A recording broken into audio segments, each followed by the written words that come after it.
All right. Well, good morning. My name is Jackie Amen. I'm part of this presentation team this morning talking about homelessness among Native Americans in Minnesota. We're just going to start out with some brief introductions before we pass it back over to Pam to start us off. I'll start just briefly. My name is Jackie Amen. As I mentioned, I work here at Wilder and have been a part of 2 cycles now of the homeless study and 1 cycle of the reservation homeless study. And I'll pass it to Tammy. Good morning. My name is Tammy Moreland. I am the chairperson for the Minnesota Tribal Collaborative to End Homelessness.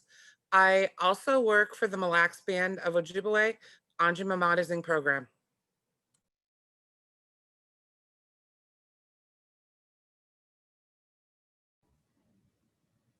I'll jump in.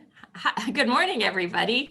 I'm Michelle Decker-Gerard. I'm a senior research manager at Wilder. I'm also the director of the Minnesota Homeless Study and the co-director of the Reservation Homeless Study.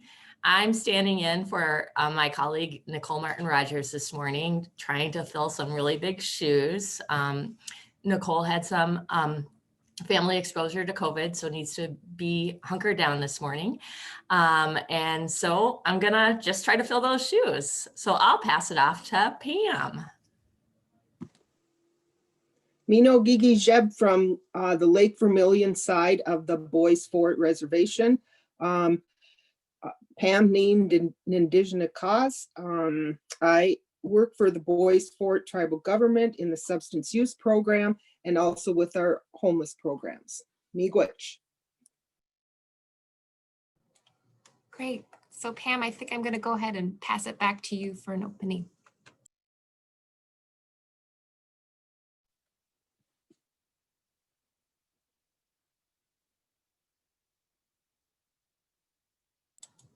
Oh, good. I'm sorry. Yeah, sorry. Good morning, everybody. Yeah, go ahead. Welcome to our presentation on homelessness among American Indians. And as you can see, I'm sorry, my computer's not doing what it should be doing. So I think I just want to, talk about the disparities amongst Indian people, not only on our reservations, but throughout the state. So as you can see here where it says, there are 60,000 American Indian people and 11 federally recognized tribes within the state of Minnesota. I am more familiar with the Chippewa tribes, which we have 7 of them. 1 Red Lake, which is a sovereign nation.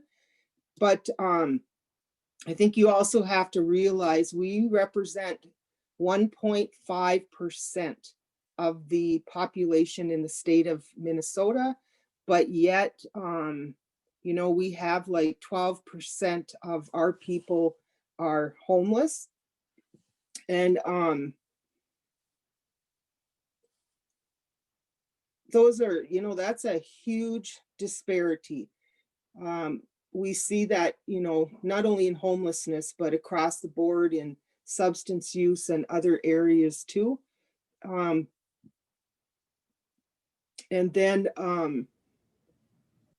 a lot of, I guess, I always look at the historical trauma part of our people and where our people are at now because of historical trauma. You hear a lot of people will say, get over it, that happened many years ago. But it did happen many years ago, but it still affects our people today. And from that trauma, it's a lot of our people are homeless because of it. They haven't dealt with trauma. There's quite a few that have substance use problems, mental health issues. So I think it's just really important that you see those racial disparities among our tribal lands. And I think with the Wilder research, I feel that it has benefited our tribes, that they have partnered with us to do the homeless studies and stuff. So I think with that, I'll just pass it off now. Great. Thank you, Pam. So as we kind of launch into today, another thing we wanted to recognize is kind of where we're all sitting in our respective spaces and how we come to this presentation with a lot going on in our communities and our families and our state and our nation. So obviously with, the election still dominating headlines and a lot of brain space for a lot of us, there's a lot going on with that. The murder of George Floyd and the uprising in community response as a result of that. The pandemic, which as many indicators and case numbers continuing to increase both in our state and across the nation, we find ourselves, at home with pets and family members and caretaking for lots of people and things. And so we just want to recognize that we all are kind of working in different realities and with all these things going on. And we just are really happy that you decided to join us today. If you need to step away or, please feel free to, as Rhonda mentioned, this is going to be recorded. The slides are also going to be available online. So it's something you can always come back to. But most importantly, just thank you guys for being here today and making the time. So the things we're going to cover today, Pam just gave a great kind of intro into the kind of an overview of American Indian homelessness in Minnesota, both kind of the historical causes and some contemporary issues as well. We may dive into that a little bit deeper before we then kind of dig into the data. And as you can see, kind of prominent on this slide is Nicole's face. You can see her in the middle there, Nicole Martin Rogers.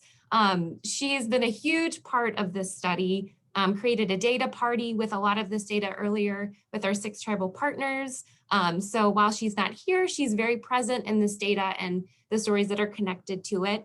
And we really are going to try to weave in both, the data and the numbers, but also think about what our work and what our experiences on the ground tell us. There's the saying, no stories without numbers and no numbers without stories. And so that's what we're going to try to accomplish today. And then we'll also have time at the end and then kind of within the presentation for question and answer as well. So please feel free to use that function. One other thing I'll say quickly is we think we've included more content that we're going to be able to get through, but we want to at least just default on giving you data and information. So if we don't get through all these slides, just know that's something that you're welcome to follow up with us about, but that data will be there for you to access. Okay, I think that's it.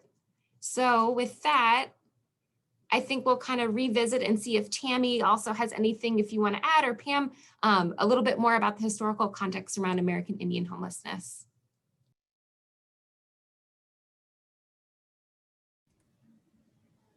Okay, this is Tammy, and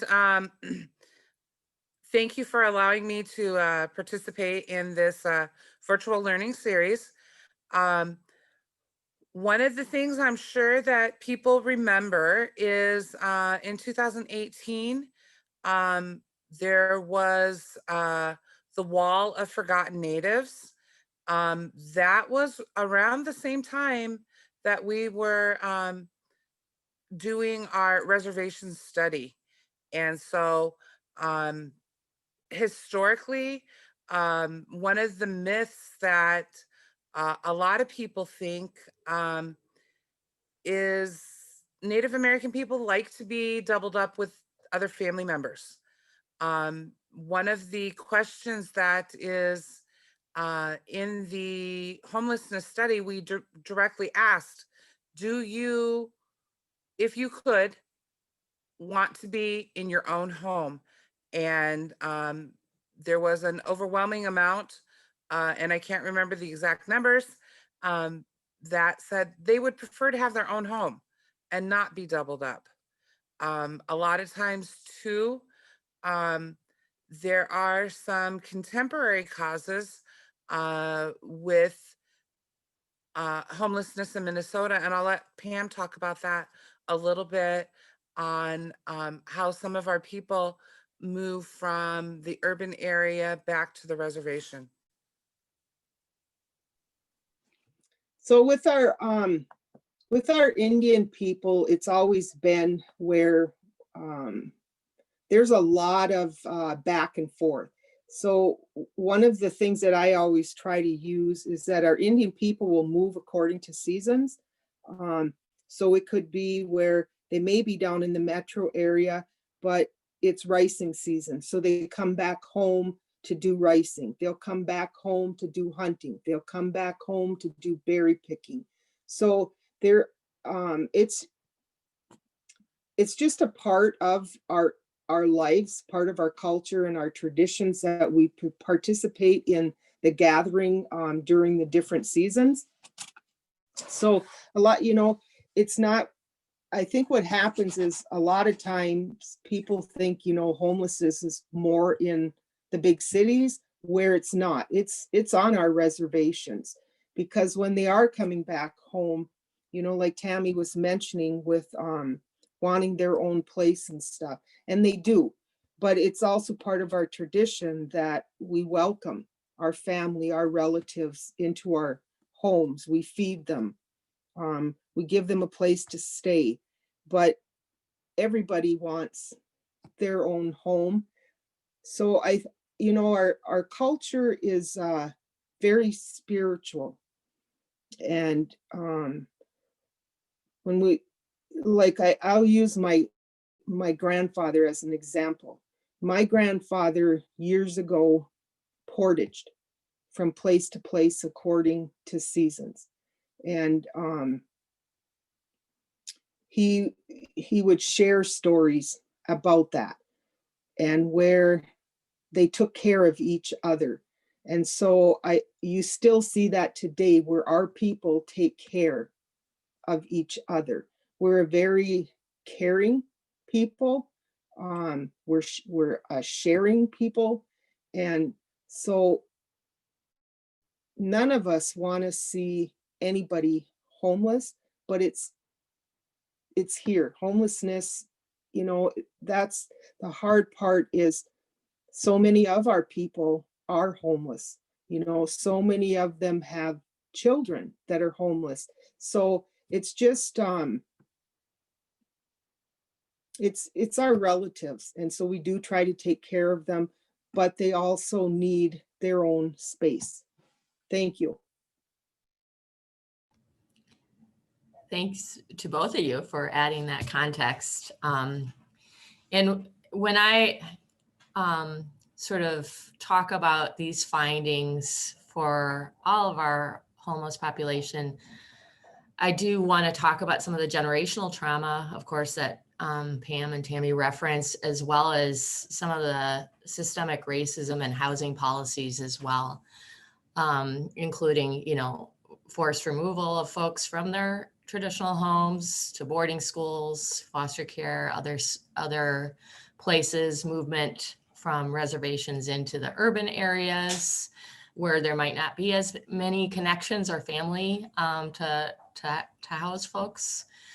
And then racist policies and who gets mortgages and who doesn't, all leading to the accumulation of wealth and the lack of resources for both Native Americans and African Americans in our communities. So I think it's also an important context for our entire homeless population. Of course, affordable housing is a huge issue, but in understanding the particular issues that we're focusing on today in terms of disparities, understanding this whole context that Pam and Tammy are referring to is pretty critical to understand why there's so much of an overrepresentation. And we also do want to focus on solutions in this session and not just tell the sort of depressing story of it all, but really talk about some of the work that Tammy and Pam and the Tribal Housing Collaborative and many, many others are doing to help solve this problem.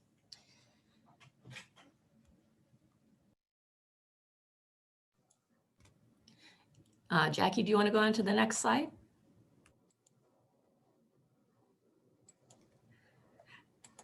And that's me as Nicole, as the Nicole hat. So thank you. So just giving a little background on the homeless study, and I think some of you, it looks like we have 84 participants on this, so that's wonderful. And I know this is kind of a hard venue because we can't do a lot of interaction. One of my favorite things about the Coalition's conference every year is all the like between sessions gabbing in the hallway with folks. And we don't get to do that today. But one of the things I want to really encourage you to do is use the Q&A box. And when I'll be moderating and taking a look at it. And ensuring that we do address all the questions and getting back to folks if we don't. So feel free to jump in whenever you want, and we'll, and not everyone can see it until we release it. So you'll be able to see the questions and answers. But just a little bit of background on the studies. So in terms of the Wilder homelessness study, for those who attended yesterday's study, we've been doing the Minnesota statewide study since 1991, every 3 years. And then in 2006, and we began doing that, and I think the next slide actually addresses this a little bit more, with all the tribes who wanted to participate could be involved. So the way we do this study, and we call it a companion study because it honors tribal sovereignty. So tribes own the data, and then they decide how it gets released. So we, for the 2018 study, most of the tribes did decide to do it at about the same time as the statewide study in October.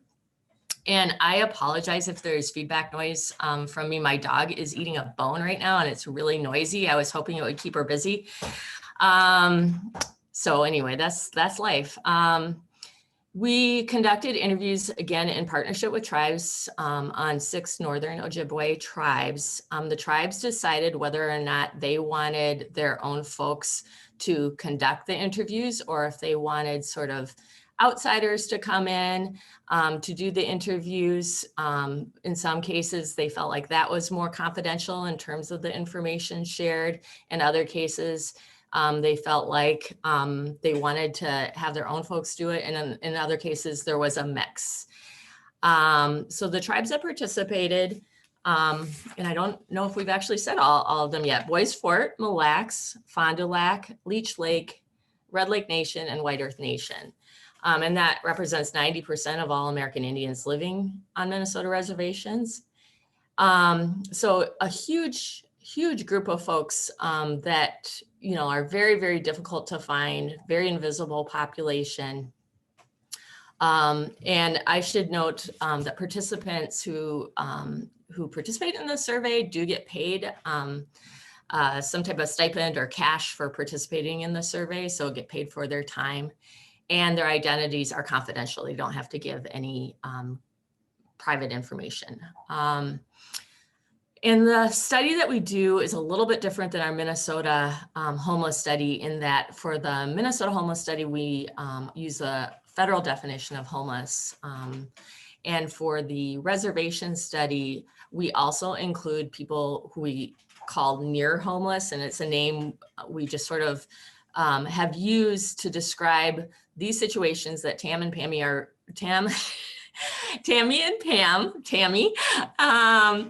are referring to, of overcrowded situations, people who are living with multiple generations together, more than 1.5 people to a room, sometimes with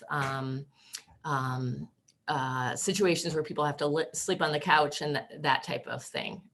So it's an expanded definition to really include the doubled up population, the long-term doubled up population. Hey, Michelle, can I just jump in for a second? So we had a question that kind of relates to what you're talking about in terms of the reservation study and the way that it's conducted. So a question from Kathy Flynn is, in the homeless study, what steps are taken to avoid Indigenous people are not deemed as research subjects and cultural practices are respected? So I don't know if you can talk to that real quick, or if Pam and Tammy want to jump in. Yeah, I can let Pam and Tammy, I'll take it first and then they can jump in as well. So we really look to our representatives from each of the tribes. First of all, we make sure that each time the tribal council signs off on how we're doing it. And again, it's kind of controlled by them on sort of the date they pick, who they want to include, who's involved in the interviewing, et cetera. And then each tribe sort of decides where they're going to be conducting the studies and how. So for example, most of the tribes did set up some type of meal for the day of the survey at a bunch of different community organizations. And so folks came and got a meal and then decided if they wanted to participate in the survey. So we do our best to look to our experts on the reservations on how to do that. Tammy or Pam, do you want to say anything else about that? I can. I think for, well, we're thankful for Wilder because they do, they listen, you know, they have a really good listening ear. And so the questions that we have on our, the surveys are different than with the state because we've had some of them change to reflect our culture. And then also our data is only shared with our, like Boyce Fort. The only one that sees that data is Boyce Fort. Mille Lacs doesn't see it, White Earth doesn't see it, DHS doesn't see it. So I think that in itself, because we all know when we hear the word research, we think our people are being researched again. But with the help of the Wilder, we were able to, and I think it was Tammy and I, to change some questions that were more culturally appropriate. So it's kudos to Wilder and then also to our tribal council. One of the things that's very unique with the study is Wilder allows each of the tribes to decide what's best for each individual tribe on how to participate in the study. And each of us do it a little bit differently. In Mille Lacs, we have a big health fair that we do every year, and it's in each one of our districts. We have different parts of our reservation we're kind of a checkerboard reservation. We have part of our reservation is in the Onamia Mille Lacs area by the Grand Casino. We have a little section that is in the Isle Cheminising area. We have part of our reservation is in Hinckley and the Lake Lena area. And then we also have another part of our reservation that is in the McGregor area. And so what we do at Mille Lacs is we have a health fair in each one of those little communities. And during the health fair, we have a little section of the health fair where we will ask participants if they would like to join in the survey. And like everyone said, it's anonymous. We have chosen at Mille Lacs to have some of our state partners assist with the survey because we are a small community and sometimes people don't feel comfortable having somebody that is from the community ask them the questions. And so we have the ability to have our state partners also help with giving the interviews that happen. And I think that that's one thing that is really beneficial. We've had some of our state partners help us with conducting interviews. And I think sometimes that's a little bit of an eye opener for some of our state partners, because some of them I don't think regularly frequent the reservation. And so I think that also helps with expanding the knowledge of the homelessness that is happening on the reservation. And I will pass it back to Jackie. And I'll just add in one little item before we move on, which is that the DHS and the state partners don't see any of the tribal level data. So that's just owned by the tribes, as Tammy says, but they do get to experience what Tammy was talking about of that. And I have experienced this too, of helping out with the interviews. And I know that last time, I heard lots and lots of stories of what a huge impact, kind of the unintended consequence of our study is that we're getting a lot of people around the state who are volunteers or providers in the metro who are going out to greater Minnesota or to the reservations to really see what it's like there. We had staff from our office who were following Jordan May down country roads to find out where to interview folks at a community center because the GPS system didn't work. And so even understanding like really the sort of barriers people were facing. And I know after our 2018 study, I heard from a lot of people at the state about trying to get more state benefits to folks because they thought that a lot of people would qualify for some of the benefits that are through the state, sort of like general assistance and other benefits. And a lot of the folks on the reservations weren't getting access to those types of benefits. And were eligible. So a lot of lessons learned for those folks from the state. And Jackie, you want to just move on?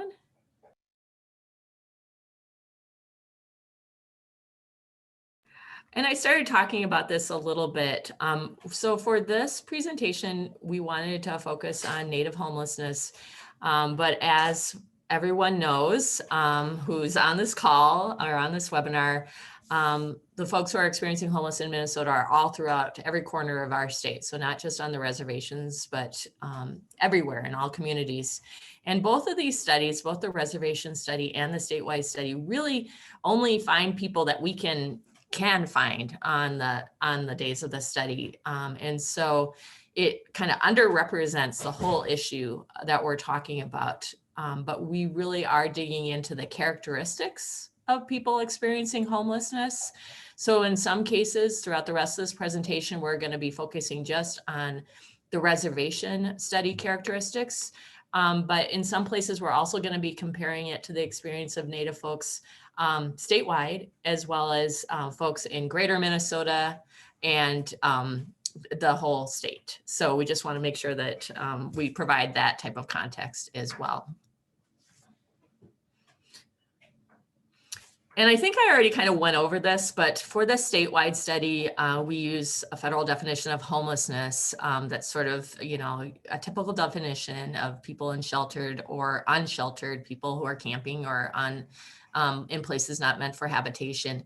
And then for the Minnesota statewide homeless study, we include a few populations that are just very temporarily doubled up, maybe just for a week, but have been outside or in a shelter in the last month.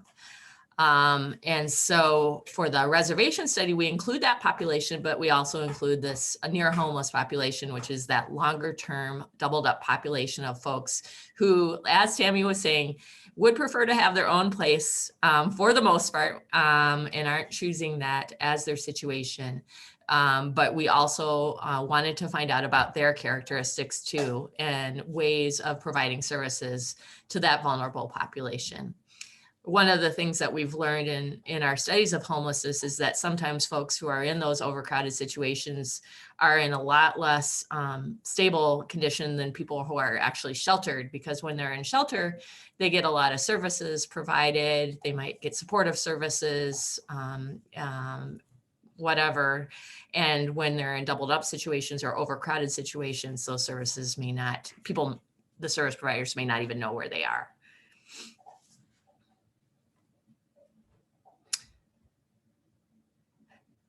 Okay, so Jackie's going to talk a little bit about the statewide study. Great, thank you, Michelle, Pam, and Tammy. So now we're going to dig into the data. For reference, we're going to start broader, so we're going to look at the statewide numbers. You can see the link there if you'd like to see the full report. There's also a handy couple-page summary too, if you prefer it in that way. So you can go to mnhomeless.org if you want to see that.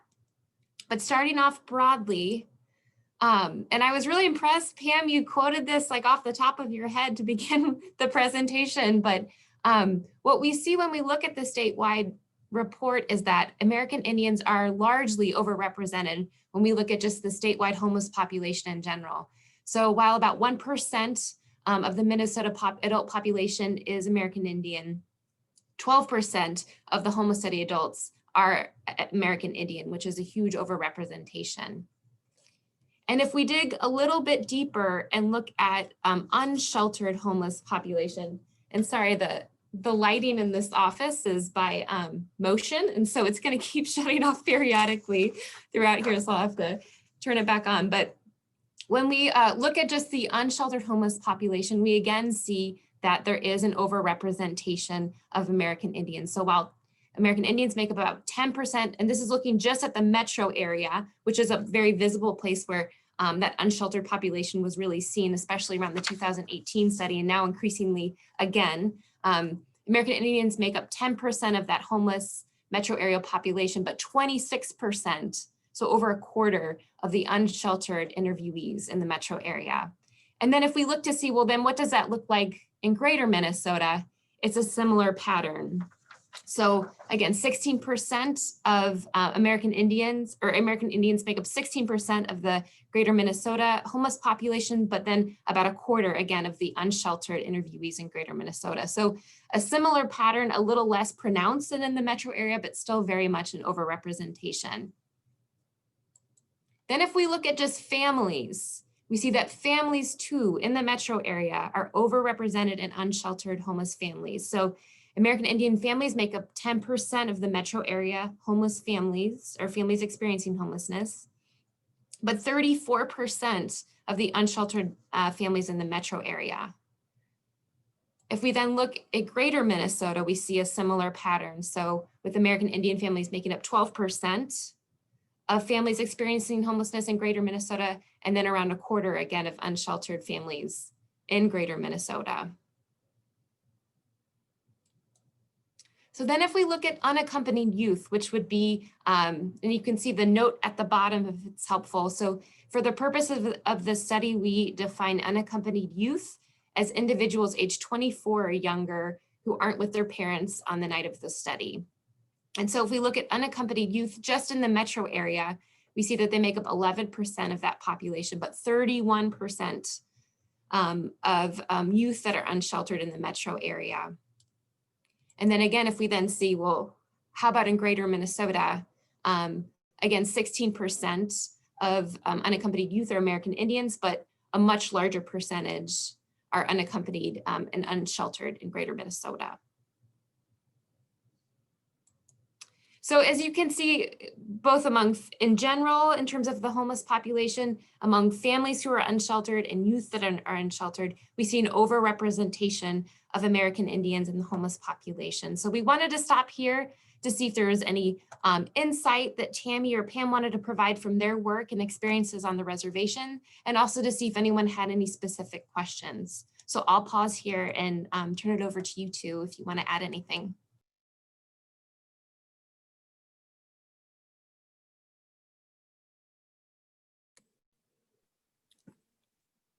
Tammy, do you want to go first or? You can go first. Okay, so I think for me, those numbers are really important because that's where you're seeing the disparities amongst our people. And I think earlier I kind of touched a little bit on trauma and but trauma has affected our people in so many ways. You know, it started with the boarding schools. My grandpa was a part of the boarding school era. So as a kid growing up, I spent a lot of time with my grandpa. He was a teacher for me, and he would share the good stories about the boarding schools and where my grandpa, he was fluent in Latin and Ojibwe. And the reason he was fluent in Latin was he was not allowed to speak his language while in the boarding school. And so my grandpa would actually go to the hospital with the nuns and help peel potatoes and do meals and stuff. And so that's where he became fluent in the Latin language, was with the nuns. And the nuns were important to my grandpa, and they were good to my grandpa. But when he would talk about his experience in the boarding school, he would get to a certain part, and then he would just point to his heart and tell me that he couldn't go on anymore, because how he would say it was, "It hurts too much in here, my girl." And so he never did share the I guess ugly part of a boarding school with me, but I knew it had affected him. And that's where that trauma, and it's intergenerational, because as a young kid going to my grandpa's, and he would, even when I was in college, because I would go to him for the language, and then I was even able to reteach him some of the language that he forgot. But if he heard a knock on the door, he would say, "That's enough today, my girl." And I never could figure why he would end it so abruptly. But it was later then that I realized, because he had been forbidden to speak his language, so he never knew who was on the other side of that door. So that's the trauma that we as Indigenous people still feel today. And it affects all of us, where you talk about the numbers of our youth that are homeless or unsheltered. If I think if we really kind of looked into that, their parents had either passed on, or their parents themselves were struggling with other issues, substance use, mental health. But so that's how that trauma is passed down to our people, and it affects us. And so it affects it in that way where our people, the disparity of homelessness in Minnesota and our reservations. Gutch.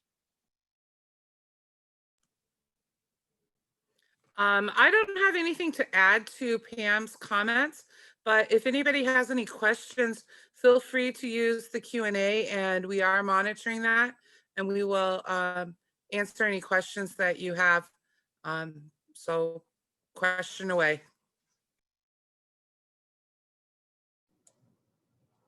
Great. Thank you, Pam, for sharing. And Tammy, thank you for chiming in. And yes, just to put another plug out there to use the Q&A function.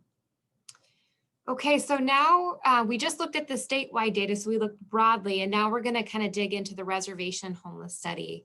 And again, if you need to or want to access the full report, it's available by this link at mnhomeless.org. So just looking at the number of people we interviewed, the one thing that we've noted, and since we've done the reservation study a number of times, we've seen that the number of people either experiencing homelessness or near homelessness continues to grow. So overall, there is about 2,300, a little more than 2,300 people total across the 6 reservations that were either experiencing homelessness or near homelessness. And what we saw amongst those 2,300 folks is that a greater proportion of those respondents in 2018 met the federal definition for homelessness. So that increased, that percentage of people who met that federal definition increased in 2018 when compared with previous years. And, part of that, in talking with tribal partners and kind of looking at other trends, it seemed that could partly be attributed to the growth of the shelter and transitional housing infrastructure and just greater outreach on the reservations. However, there is also, excuse me while I get the light here, There is also a sharp increase just even on the statewide study in the number of people experiencing homelessness who are unsheltered, which could also be contributing to that. That's one thing that we noted this year with Reservation, that study, that the numbers increased and a greater number of the people we talked to met that federal definition for homelessness. Okay, a polling question. And I'm gonna rely on our MCH partners to maybe pull up this first polling question for us.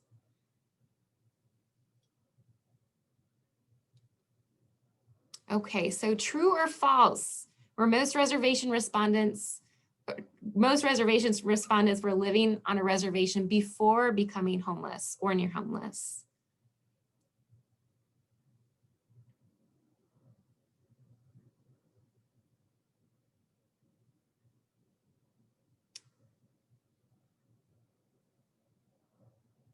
So go ahead and add your answer. It looks like a lot of you are. Maybe give a couple more seconds here.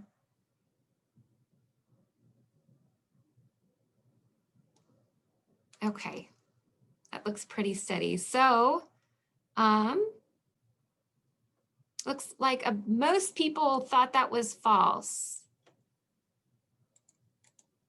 And let me pull up the right answer here. So it's actually true. So 2 out of 3 respondents roughly were living on a reservation before becoming homeless or near homeless, at least the people we talked to on the study. And of those, 86% were enrolled tribal members. Okay, so digging deeper into kind of the age range and looking at exactly who's experiencing homelessness on reservations or near homelessness. And the one thing that really stands out to me when I look at this slide is that, more than half of the people that we talked to on the reservation study were kids, youth, or elders. So there's often stereotypes about what type of people become homeless, what type of people are homeless. On reservations, more than half or around half are kids, youth, and elders. And if you look at that bullet point at the bottom, so over a quarter of the respondents were parents accompanied by children, and 52% of those were parents with kids under the age of 6. So there's a lot of families with young kids who are experiencing either homelessness or near homelessness on reservations.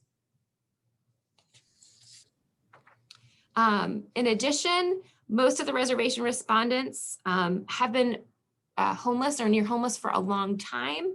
So you see the stat here, so 77% of people interviewed met that Minnesota definition for long-term homelessness, which you can see here. And kind of related to that too is, about 1 in 4, so 28% had either a physical, mental, or health challenge that really limited their ability to work or perform daily activities, which, given the proportion of reservation respondents who were experiencing severe challenges, it really just kind of underscores the importance of kind of long-term supportive housing or other housing with services for people who may not be able to work long-term and may need just some extra help in terms of getting and securing housing. So this is just a little bit about kind of that long-term view about people who've been in homelessness or near homelessness for a long time on the reservations.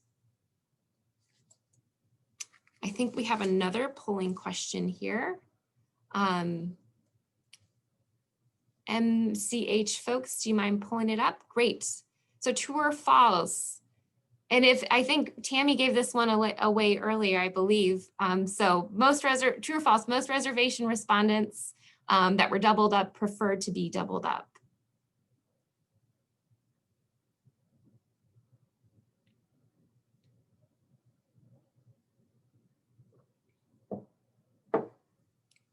Okay, we'll give a couple more seconds here if you want to put your answer in.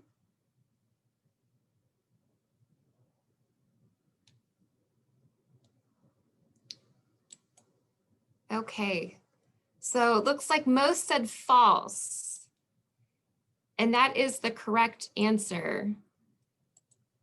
So nearly all, 99% would prefer to live in their own housing if they could find or afford it, which Tammy spoke to earlier as well. So kind of digging deeper into doubling up, So 70% of those that we talked to were in that sort of a situation.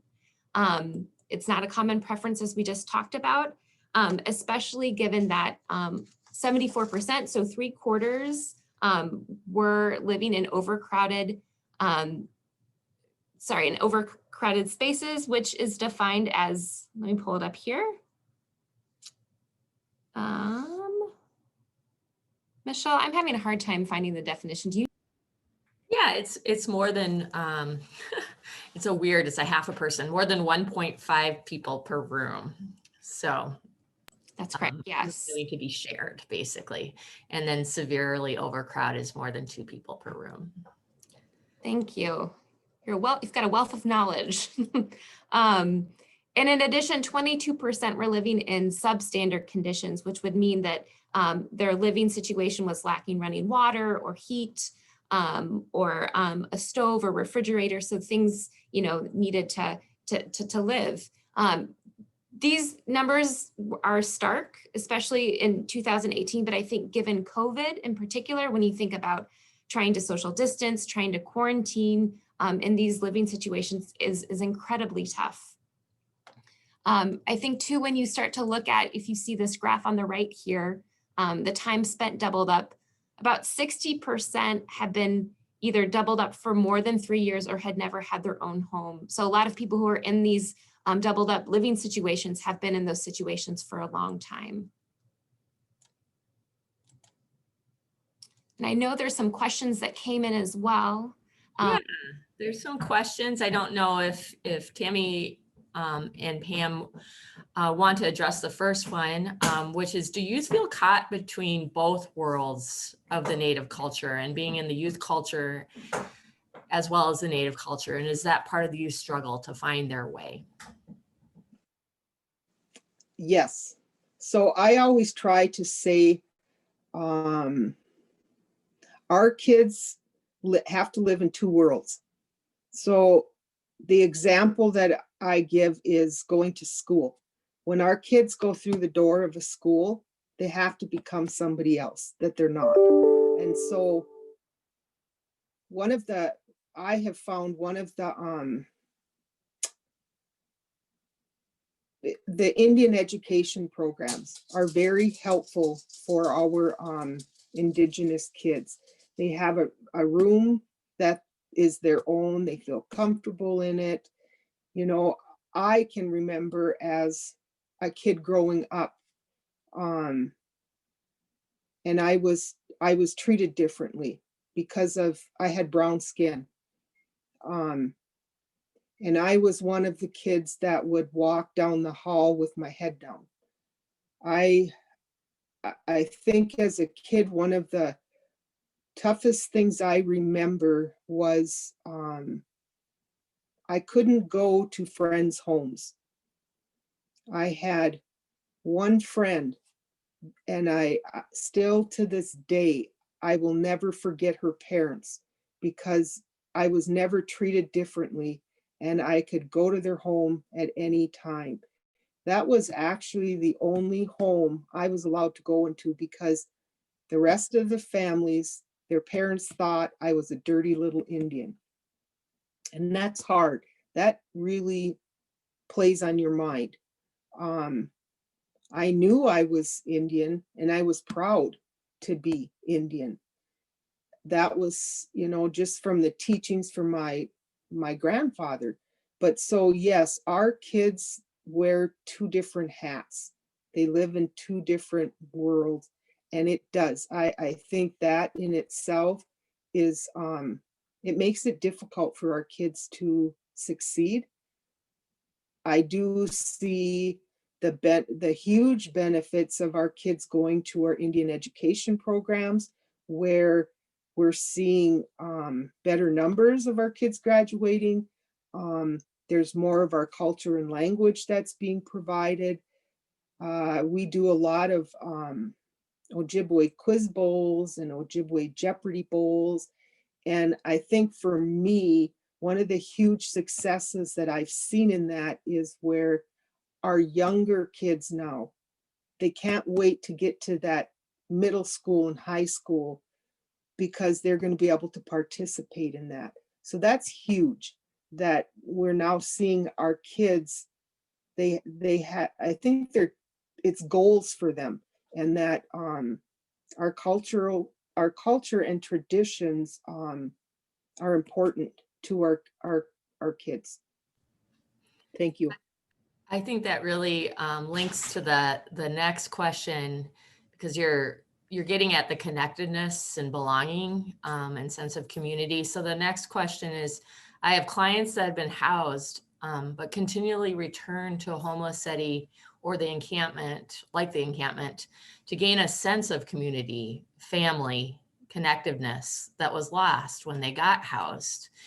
And this is a particularly focused question on the metro area. So in the midst of COVID and closures, do you guys have any suggestions on how to maintain that sense of community and culture for folks? I know this is for those who are getting into their housing, but are kind of, maybe isolated in that housing.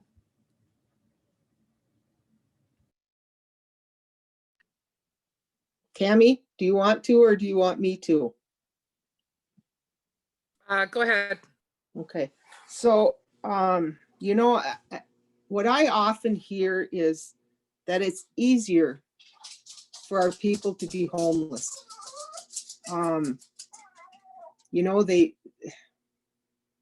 It's hard, but I also think, like, for here at Boys Fort, one of the things that in our supportive housing for homelessness, we have seen the effects of COVID.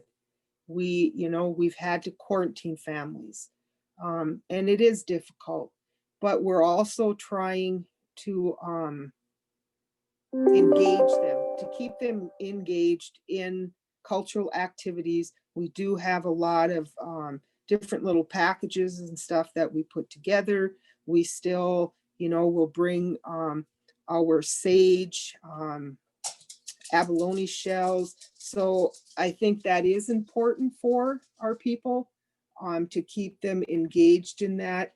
We also have, just community-wide on both sectors of the reservation, we are providing where we have our elders doing talking circles, or now that we have snow on the ground, they're able to do storytelling.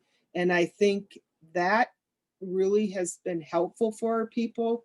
There have been several programs where we've received dollars to purchase iPads and get hotspots for individuals so that they have way to access that. So I guess for Boys Fort, I just think that's still keeping them connected to who they are and where they've come from. Thank you. Do you want to add anything, Tammy? Okay. Great. Thank you. And I know so many people are working so hard in general with communities trying to prevent isolation. We've heard about that at other sessions, and it really is really hard. So I commend everybody for working so hard at that. It's just, you're all heroes for sure. I think the next question is, now that we have the numbers of those experiencing homelessness, how do these studies impact what is being done to put an end to homelessness? Aside from current housing support programs that are in place, are there any action items that we as a community can be taking to end homelessness? We have studies upon studies, but still the issue of homelessness remains. And I can start us out, and everyone else can jump in if they want, but I would say yes. I mean, my dream is to be put out of business for sure, because we've solved this problem. And I think that one of the things we do is we make sure that we understand the characteristics of our current population so that we can design housing solutions. And I know that partners, the COCs around the state, the partners around the state, the Heading Home plans, the Office to End Homelessness, Minnesota Housing, DHS, the Interagency Council, everyone's sort of working on cracking this net because we seem to be going in the wrong direction, especially now during COVID. But as the Lieutenant Governor said at the beginning, 1,300 people have households have housing that didn't at the beginning of the year. And so that's a hopeful issue, but it is something that we're continuing to work on. And so I think that these numbers really do help present the case to the legislature that more support financially is needed for more housing, because there really isn't a lot of affordable housing available. We heard at the first session, I believe it was on Monday, about or maybe it was the second one, about all the different rental supports available to help provide affordable housing for folks by rental supports from Minnesota Housing. But those depend on the fact that landlords will take folks. And if they won't take anybody, that rental support doesn't help. And so I think the data can be used to make the case, but also understand the needs of people and the supportive housing that is needed for a lot of the population. Does anybody else, Pam or Tammy, do you want to add anything? One of the things that I think is a direct result of having this data is the state of Minnesota received some federal funds. Those federal funds were, they put it in the state opioid response pot of money. One of the things is the state approached the tribal collaborative and said, hey, we have a whole bunch of money. And we know that there is an opioid crisis going on, and there's a housing crisis going on. How about if we give you some money to address those two issues? And this was before they did any RFPs or anything. They just came and said, hey, we have some money. Can you use it? And can it help your efforts to end homelessness? And they basically gave us a little over $1 million to divide up between the participating collaborative tribes to address issues related to homelessness and people who were using opioids. And so I think that is one of the things that was a direct result from having this data, because this data has become, it's like the start of collecting data related to the Native American population. I believe Minnesota is a trailblazer in this area, because to my knowledge, there is no other state that specifically does reservation studies to gather this data. I know that the Tribal Collaborative did a presentation last year before COVID happened. I think we were in Indianapolis, and we had other tribes that were like, hey, we could use some of this data. And so we were able to partner with Wilder and get them connected to Wilder to use some questions so that they could take it back into their own communities, so that they could start gathering data. That's all I have. Great, thanks. Should we just keep going, Jackie? Sure, yeah, we'll probably go till about 10:20 for attendees, and then open it up for more questions. So we'll see how much more we can kind of get through here. Let's see. Okay. The next thing we wanted to highlight from the reservation study is around employment and economic opportunities. So when we talked to folks on the reservation study, only about a quarter were employed, and the majority of those who were employed were making less than $15 an hour, which has a huge impact on what you can afford in terms of housing. And when we look then at employment rate of the reservation and Greater Minnesota respondents, so this is comparing those respondents from the statewide survey that identified they're from Greater Minnesota and comparing those to those from the reservation study, we can see that, you know, and this orange line, if you can see, color represents those in greater Minnesota, which in 2018 were employed at 31%. So maybe a better comparison than looking at like metro area folks. But then if we look at the reservation respondents, we see that it's only at 24%. So even compared to homeless people or homeless respondents in greater Minnesota, there is still less economic opportunity amongst those on reservations.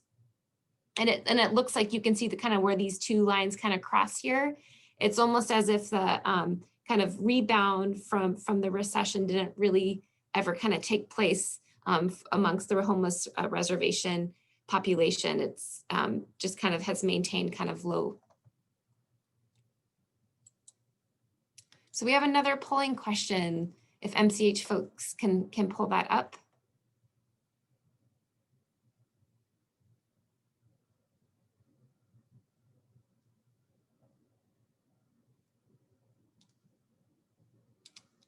If not, I think I have it. Oh, perfect. Thank you.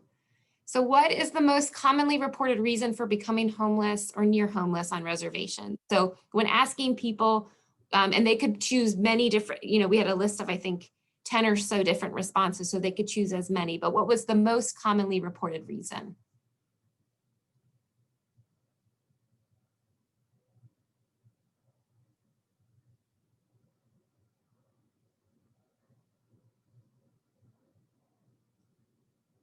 Okay, so give it a couple more seconds.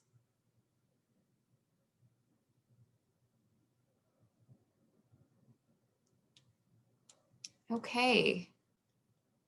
So it looks like financial reasons was the predominant selection from you all, and that is actually correct.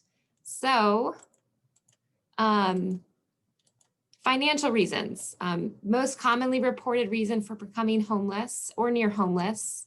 And this was due to not being able to afford rent or house payments, becoming evicted, losing your job or being furloughed or having your hours cut. And lack of, I'm gonna try to move my screen here.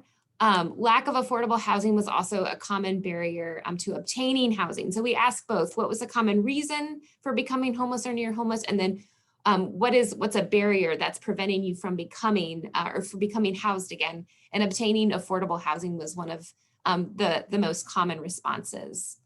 And we just wanted to point out that substance use was kind of the 8th most common barrier identified by respondents. Often there's an idea that most people who are homeless because using substances.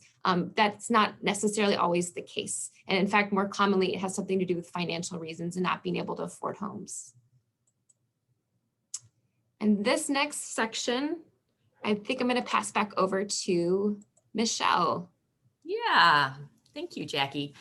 So one of the things that we've dug into in the last 2 studies are things called adverse childhood experiences or childhood trauma. So these are the things that have been identified by a study done by the Center for Disease Control. They did this massive study to find out what things are associated with having health problems as an adult. And they identified these different experiences in childhood that tend to be overrepresented as we age in our health problems.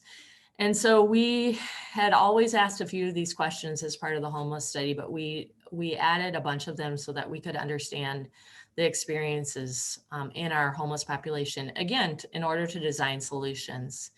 And one of the things that we haven't really talked about yet, but I think is really important and something that we all can think about is we're all sort of working at the sort of the trauma and or the intervention side of this issue, like folks that we're working with are already homeless. But when we talk about childhood trauma, we talk about moving up the river to try and prevent folks from coming into homelessness. And so preventing things from happening. So if we can design programs that help families so that they don't experience these situations and are more stable, or if they have these types of traumatic experiences, they're supported so they don't fall into homelessness. So for our reservation respondents, many, the vast majority had at least one ACE, very similar to our statewide data. But in general, adverse childhood experiences were a little bit less common in our reservation study data than the homeless population overall around the state. But the most commonly, but still very high.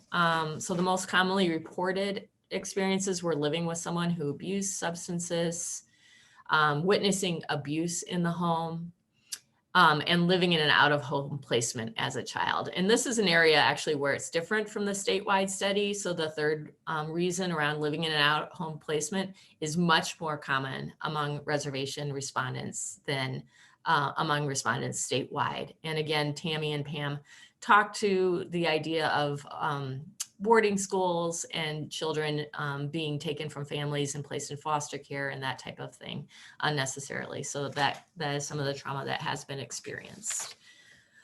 If you want to just advance to the next slide, great. Another thing, so a lot of these issues are intertwined, right? So if you've had these childhood experiences, you may be more likely to experience issues that might make you involved with the criminal justice system. If you're in poverty, you might be over scrutinized by law enforcement and end up in the criminal justice system, et cetera. So compared to our statewide homeless population, a higher percentage of reservation respondents had spent time in correctional facilities. And most of the folks had been homeless before they went in to the correction facilities. So again, the corrections placement or going into the jail or whatever could have been associated with their experience of poverty and instability and not having those kinds of supports. And a third did not have a place to go after they left. So again, a huge problem. I did want to again mention a previous talk that happened earlier this week when Ellie Miller was talking about the Bridges program and how there's going to be new funding this spring for people coming out of the criminal justice system who also have a disability or mental illness.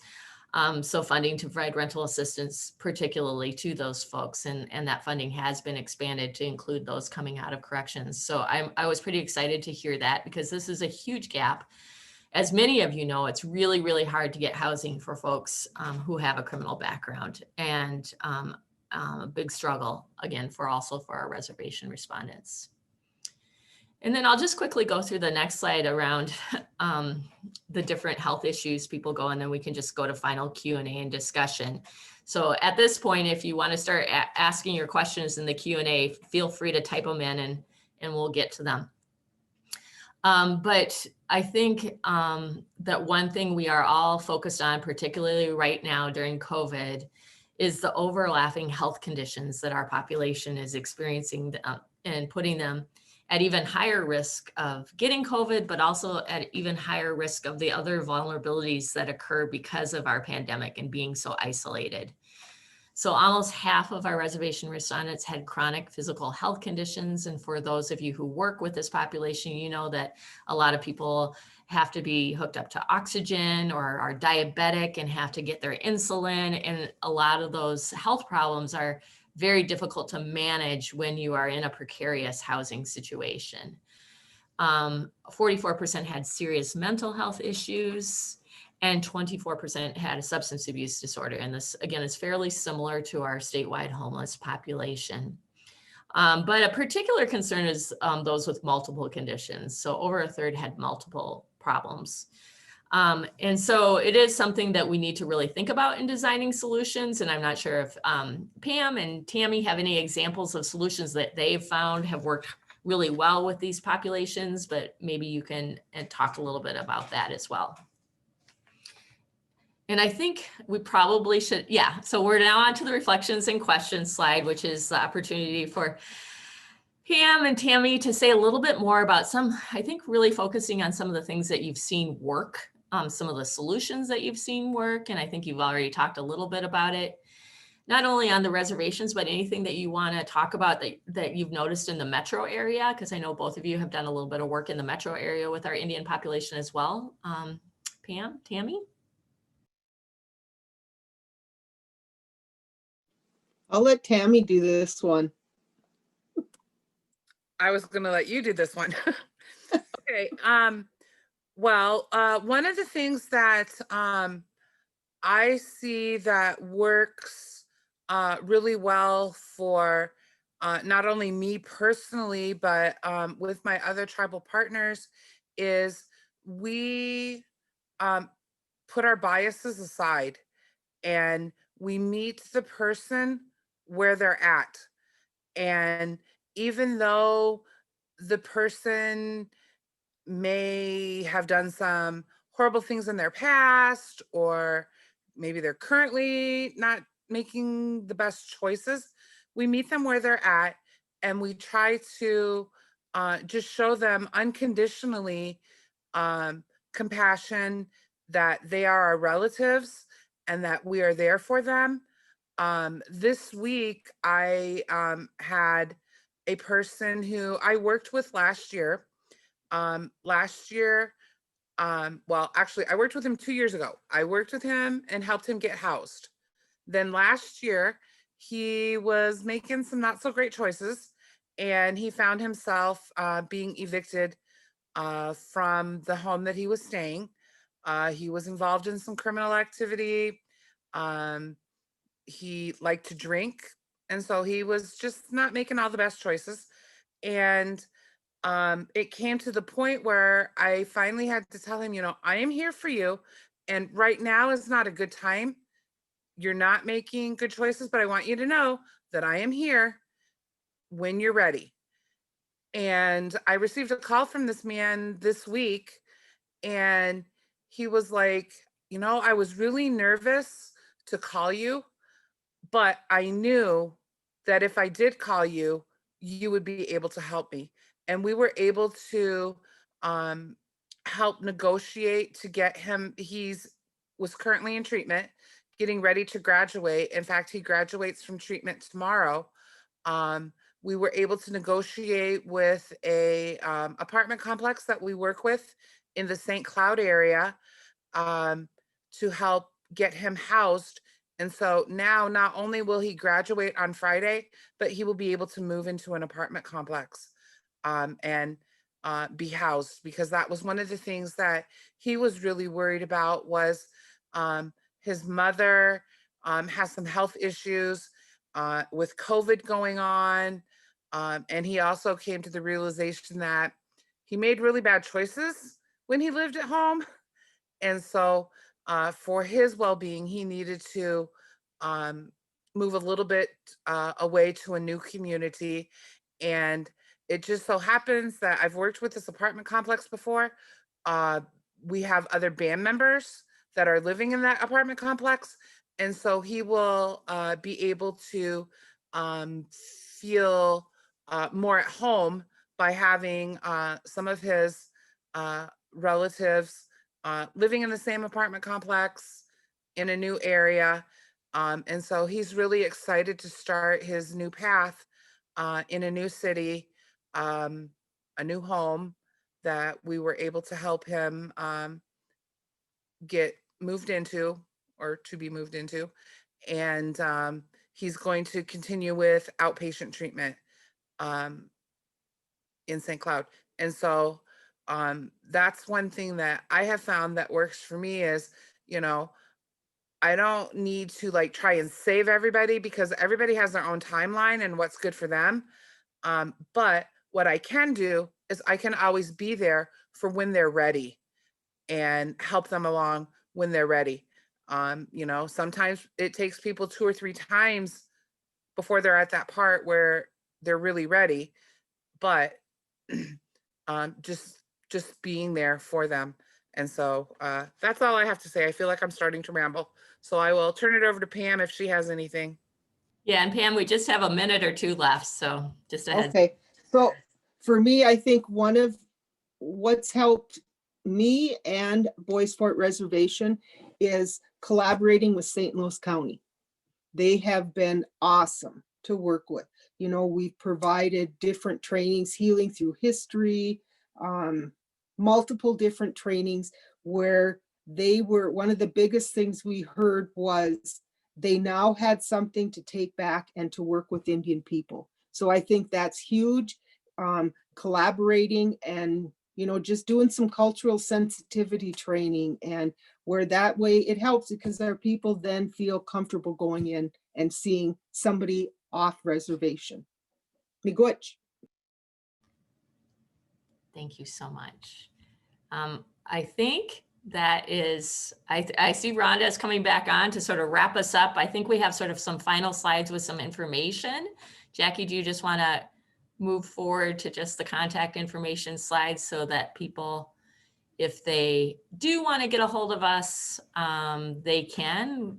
We would love to hear feedback and questions from anybody and love to follow up. Like I said before, the thing I miss about the Coalition Conference is the conversation in between in the hallway. And so if you want to do a virtual one, just let us know or send us an email or whatever.